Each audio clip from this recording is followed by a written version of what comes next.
Hola, muy buenas noches, bienvenidos. Esto es 2017 y vamos a empezar de inmediato. Tenemos al congresista Miguel Torres con nosotros, congresista de Fuerza Popular. Hay muchísimos temas sobre los que tendremos que hacer un análisis, empezando por la ley antitransfugismo, el tema del permiso para el presidente que finalmente se otorgó ahora y algunos otros, incluyendo hasta el cambio de nombre de la Sala MOME. Me contará usted cuál es su opinión sobre esto. Congresista, bienvenido. Mávila, muy buenas noches, muchísimas gracias por la invitación. No, a usted por estar con nosotros. Empecemos por el tema de la ley antitransfugismo, sí, que es en lo que usted ha venido trabajando directamente, y ¿cuál es el plazo para que finalmente el Tribunal Constitucional tenga ya una posición definitiva sobre este tema? Sí, de acuerdo a lo que nosotros hemos analizado, y esto en virtud de la jurisprudencia que emitió el Tribunal Constitucional, a la ley orgánica del Tribunal Constitucional y al reglamento del mismo, nosotros consideramos que estamos todavía dentro de un proceso deliberativo que debería terminar, habíamos sacado los cálculos hacia el 13 de este mes. Sin embargo, permíteme precisarte, Mávila, que nosotros ya hemos manifestado que nosotros vamos a aceptar la decisión que tenga el Tribunal Fiscal, nos guste o no. Y de hecho, si es que esta filtración de, no sé cómo llamarlo, si la sentencia o un documento de trabajo que tenían se confirma con el fallo. Documento de trabajo es una buena definición. Podría ser, ¿no? Porque claro, solamente existe fallo o sentencia cuando esta es publicada. Así es. Entonces, si este documento de trabajo se ha filtrado y finalmente el fallo coincide con él, evidentemente nosotros estaríamos ante una sentencia que es irregular. Irregular básicamente por 5 temas. Primero, porque habría habido una injerencia política de parte del congresista Violeta. Él tendría que explicar verdaderamente cuál ha sido el grado de intervención que han tenido en la elaboración de este fallo. Segundo, por la misma filtración en sí, porque la filtración lo que significa es un quiebre del debido proceso y del principio de imparcialidad. Algo que no hemos reparado es que el congresista Violeta es parte de los demandantes. Él es uno de los demandantes. Entonces, te imaginarás que si en un proceso judicial una de las partes que está interviniendo tiene acceso a una documentación que no es pública, estamos ante el quiebre del principio de imparcialidad y eso es gravísimo. ¿Eso anularía el fallo? ¿Se podría llegar a eso? Evidentemente, eso daría mucho asidero para que nosotros pudiéramos cuestionarlo y ver qué otros mecanismos podríamos tener para poder dejar sin efecto el mismo, ¿no? El doctor Aníbal Quiroga ha dicho que, en efecto, se está yendo por ahí, se está pidiendo una nueva votación, dejando la nulidad de la anterior. Sí, entiendo que la Oficina de Defensa de las Leyes del Congreso, junto con el abogado Aníbal Quiroga, ha solicitado esto. Pero te decía, son 5 las irregularidades, vamos 2 nomás, ¿no? Filtración, injerencia política, un evidente apresuramiento que ha habido, que eso llama la atención, una cuarta irregularidad que sería... ¿Apresuramiento de quién? ¿De la sala? Del tribunal. Del tribunal, ¿no? En resolver una causa que verdaderamente es tan importante para nosotros y para el fortalecimiento de los partidos políticos. Pero precisamente por su importancia, ¿no se justifica esa celeridad? Sí, siempre y cuando tú seas cuidadoso en contener una sentencia, y acá viene la cuarta irregularidad, que vaya de acuerdo con los fallos que anteriormente han venido emitiendo. Si tú recuerdas, Mávila, por ponerte un ejemplo, el Tribunal Constitucional analizó el tema de la valla electoral, ¿no? Que decía, oye, para que tú puedas tener una representación en el Congreso tienes que tener como mínimo 5 congresistas, ¿no? Y claro, alguien podría decir también eso, oye, ahí estás conculcando los derechos de quienes fueron elegidos, pero no, el Tribunal Constitucional analizó la norma y dijo, no, nosotros, más allá de los derechos individuales que tiene cada una de las personas que pudieran ser elegidas, tenemos que fortalecer los partidos políticos y los grupos parlamentarios.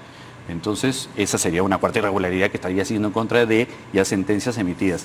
Y la quinta, que es la que todavía no sucede, y yo verdaderamente espero que no suceda, es que si emiten este fallo, habría emitido un voto una persona que ya no es un magistrado.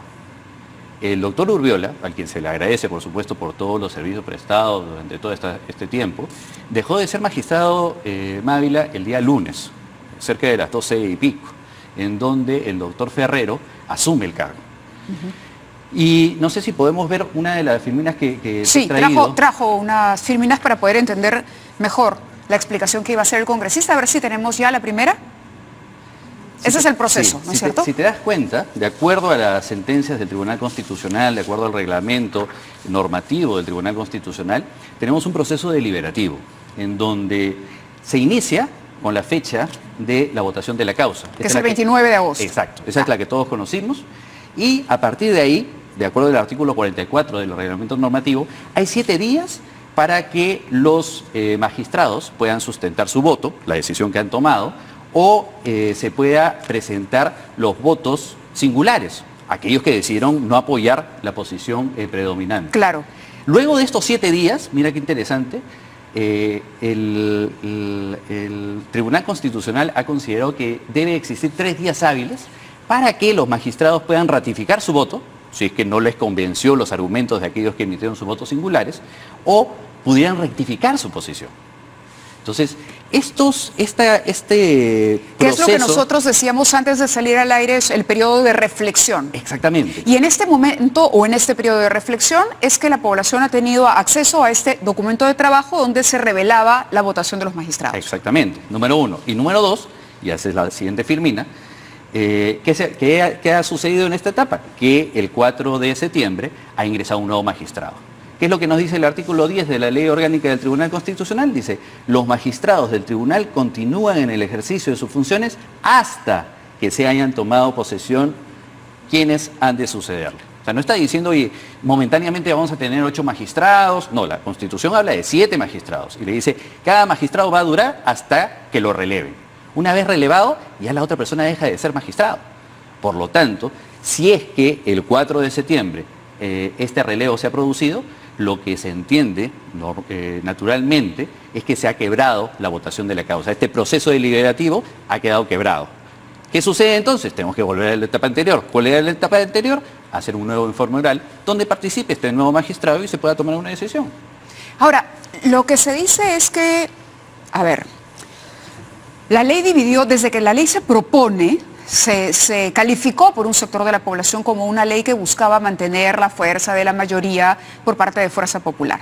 ¿Correcto? Entonces el Tribunal Constitucional estaría trabajando, se hace este conocimiento, digamos, que podría poner incluso el congresista Violeta en un aprieto, porque sí, claro, no sé si ya han definido su citación. No, yo creo que ya está en un aprieto. Ya está. Ya está. O sea, no tenemos que esperar a un fallo. Ya está, porque tienen que explicar cuál ha sido él dice que fue un periodista el que le da la información.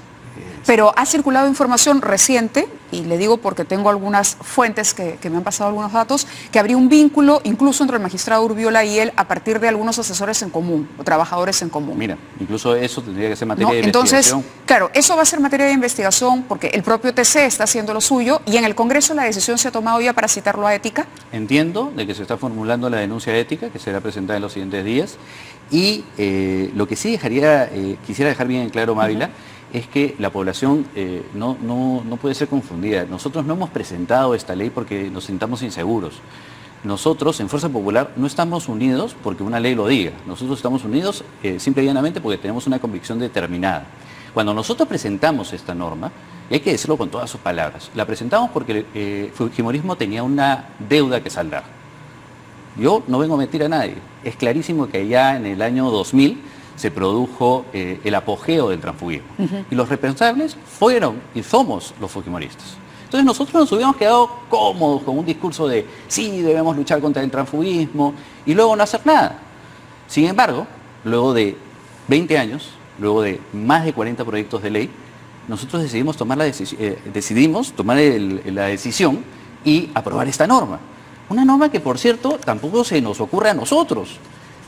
Como te digo, hay 40 proyectos de ley. Y hubo una propuesta de transparencia. Exactamente, una propuesta de transparencia. Pero no solamente una propuesta de transparencia, sino que cuando tenía el honor de presidir la Comisión de Constitución y ver este tema, le pedí la opinión a ellos directamente, que le he traído acá. Estamos hablando de la Asociación Civil Transparencia. Exactamente. Le pedí la opinión a Transparencia. Y Transparencia, ¿qué es lo que nos señaló? Nos dijo, bueno, sí, estamos de acuerdo. De hecho, nosotros tenemos una propuesta que es más grave. Que nosotros hemos establecido de que si es que alguien sale, se retira, es expulsado, separado del grupo parlamentario, no solamente pierde la posibilidad de formar parte de la directiva del Congreso o presidir una comisión, sino que además le quitaban el derecho a la presentación de proyectos de ley.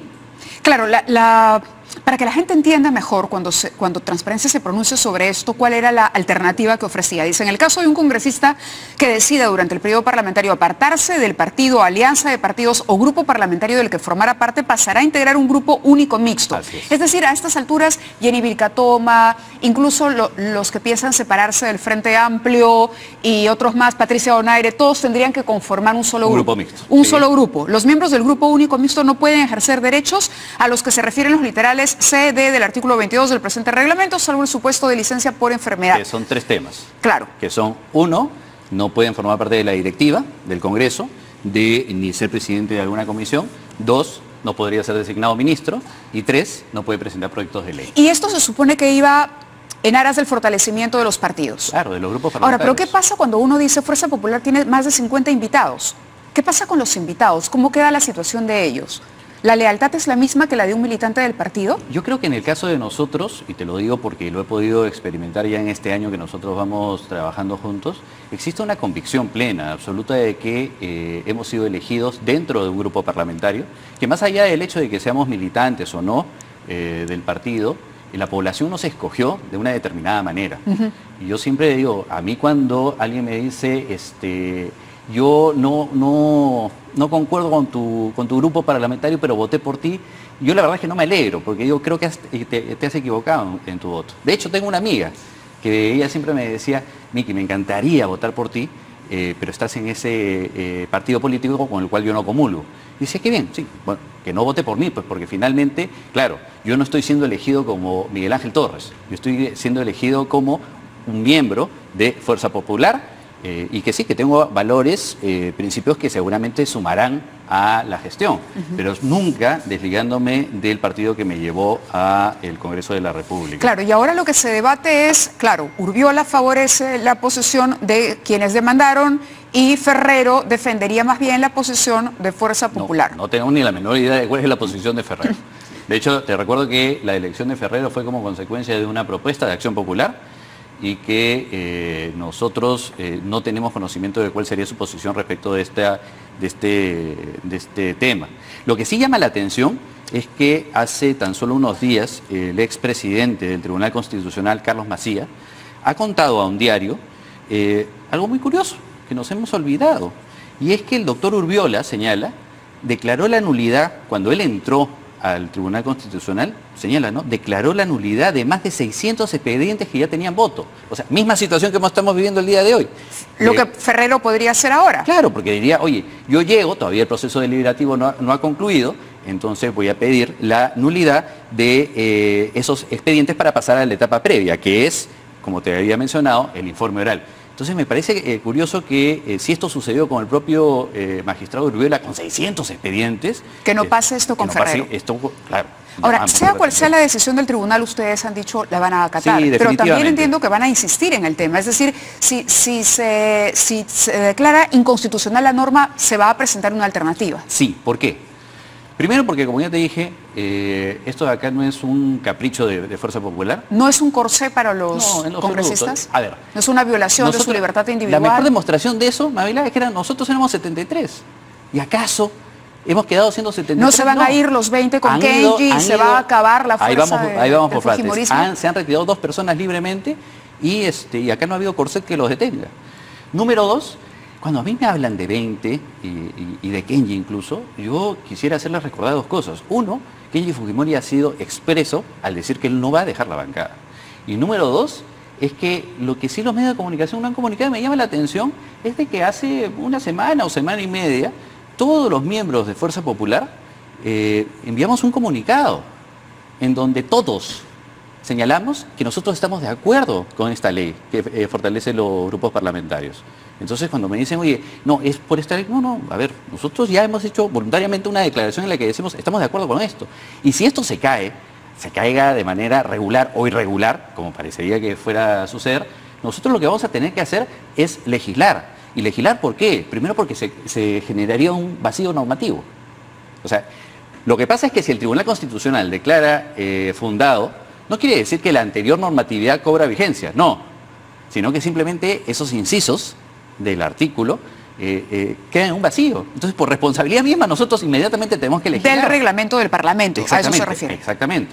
Y lo segundo es porque, nuevamente, no es un capricho de nosotros, esto es una exigencia de la población, que claro, que ve que en los últimos 15 años, 96 parlamentarios, 96 Mávila, dejaron sus grupos parlamentarios, 14 grupos parlamentarios fueron creados, que no fueron elegidos en ningún momento, y de hecho, millones fueron gastados, porque lo que la población también tiene que saber es que cada vez que se forma un nuevo grupo parlamentario, no solamente implica que van a estar separados del grupo original, sino que implica nuevas oficinas, más asesores, más equipos.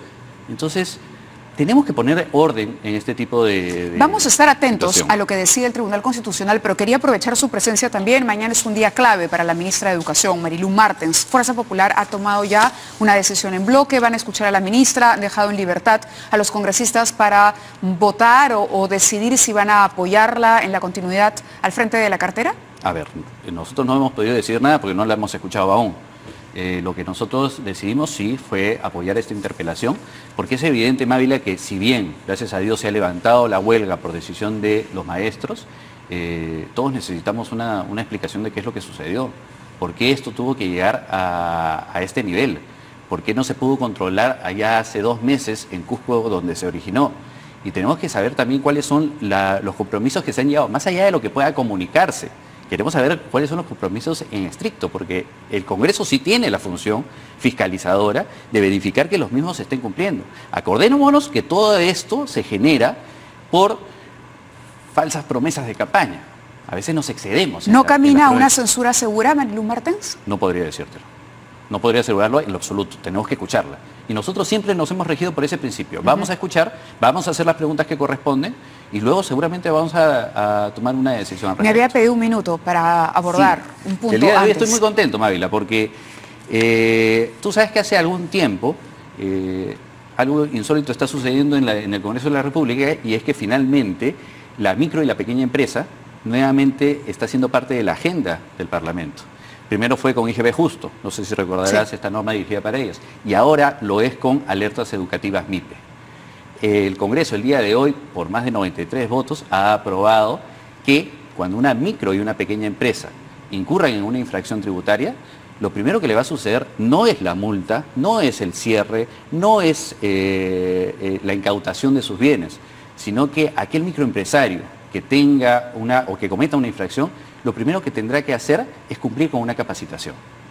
Y esto es muy bueno, porque la gran cantidad de nuestros pequeños microempresarios cometen estas infracciones no porque quieran, no es que el microempresario... Bueno, eso es uno ni siquiera sabe, ¿no? Exactamente, tú sabes... Por desconocimiento, nosotros le decíamos dentro de la discusión, decíamos, oigan, hay más de 600.000 regulaciones vigentes. Para que un empresario se dé cuenta de todo lo que tiene que cumplir, más o menos estábamos sacando la cuenta, necesitaría 10 años para conocerlo. Entonces, imagínate. Imposible. Es imposible. Entonces, hay tantas reglas que esto verdaderamente hace que las empresas, sobre todo las microempresas, mueran constantemente. De hecho, por cada hora que pasa, 21 empresas en nuestro país mueren. ¿Por qué? Porque estamos sobreregulados. Empresas medianas o pequeñas. Exacto.